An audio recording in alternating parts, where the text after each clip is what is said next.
So I'm there to serve other interests. Correct. Now, the Constitution provides for one, meritocracy. It does not provide for rewarding and gifting people who really campaigned for you or otherwise.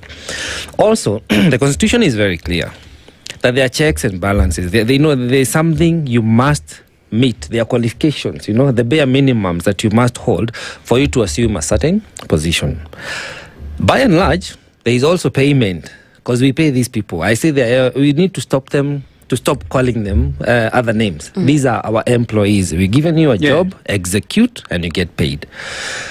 If you are in private sector, you would not tolerate having an employee that does not deliver on their targets, on their mandate.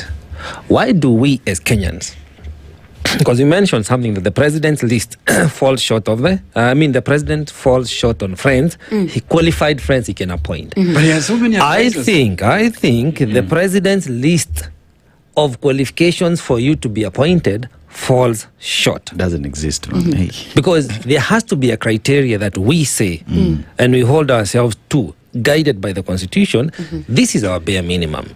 Because when we do this, we breed inefficiency, we breed incompetence, and we lose revenue, we waste taxes, lives are lost, because all these services that the government is supposed to do to make sure that we receive are public good. You're talking of roads, health, education.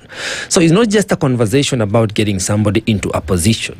I look at the impact that incompetence, that compromise of quality and qualification gives us as Kenyans and the cost. How do we turn around to say that though we will politic, though we are going to an election, though people will need to be hired, we must get it right? Because again, it affects the public policy. It affects the public good. How do we turn around? Well, I hear two things. I hear you asking whether directing a question of citizens' responsibilities and obligation to know exactly what they need to demand accountability from the governments of the day. And I agree that you're looking at, and here I think the conversation could be that we are looking at national government, even county governments, because we probably have more problems also in county governments, with regards to appointing, very covert missions that are done in county governments with appointing and rewardees.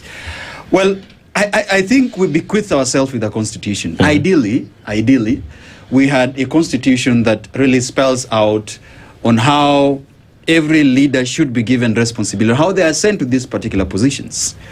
And the court, equally, when there is a petition that are brought before the courts, one of the things they look at is those appointments vis-a-vis the courts, because the Constitution, the laws, and they pronounce themselves on that. Majorly always looking at Article 10 of the Constitution, Article 47 of the Constitution,